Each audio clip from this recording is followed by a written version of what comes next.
如果死去的故人可以死而復生，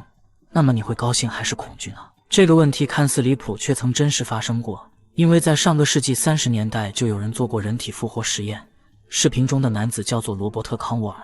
1934年的時候，他對外聲稱要進行一場屍體復活實驗。而此時的康沃爾年僅23歲，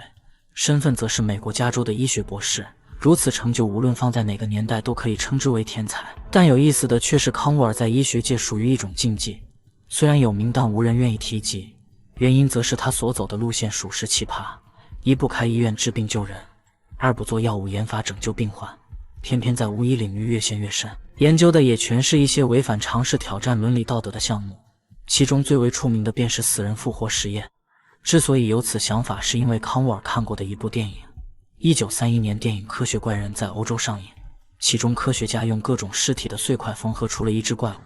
從而將一個死去的人成功復活。在此之後，康沃爾便打算效仿電影中的情節。1931年有了靈感，1934年準備就緒後，便對外公開要進行復活實驗。要知道，這是在30年代，死人復活這4個字聽起來和如今的渡劫飛升沒有區別。所有人都覺得康沃爾瘋了。實驗當天，現場擠滿了參觀的人群，可卻沒有人們想象中的高大上。那些類似電影中的高端儀器一個都沒有，有的只是一個非常簡陋的蹺蹺板。實驗開始之後，康沃爾將死者放到蹺蹺板的一端，而自己則在另外一頭不斷地晃動，並同時向在場的觀眾解釋。他說到，人體的死亡便是血液的停止流動，導致腦部供血不足，最後形成腦死亡。而如果讓血液再次流動起來的話，理論上死去的人便能成功復活。隨後神奇且詭異的情況出現了，那個在蹺蹺板被上下晃動半個多小時的死者竟然出現了呼吸，雖然僅僅持續了幾秒鐘，但能讓死人呼吸已經非常不得了了。當即復活實驗傳遍了大街小巷。隨後康沃爾也對實驗進行了總結，他認為此次實驗的失敗是因為死者的血液凝固導致的，於是他研發出了某種抗血凝劑，打算進行第2次實驗。可這個時候問題也隨之而來，那便是沒有剛剛死去的屍體作為實驗對象了。於是康沃爾展現出了他黑暗巫醫的本質，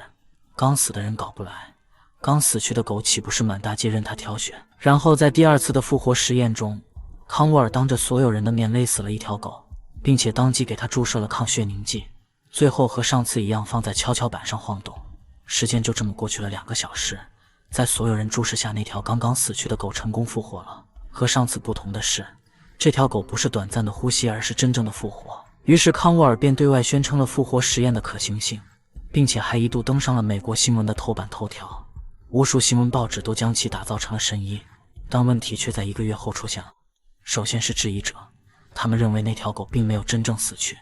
而是進入到了深度昏迷的假死狀態，所以復活實驗不算真正的成功。其次便是美國的動物組織協會，因為他們發现康沃爾在進行第2次公開實驗之前，在私下裡做過至少120次實驗，被他勒死的狗少說也有上百隻。要知道，狗這種動物在美國有着很高的地位，絕大部分民眾都將狗視作朋友，所以康沃爾就受到了全社会的指責，就連任職的美國加州大學也不得不把他辭退。但天才在左，瘋子在右，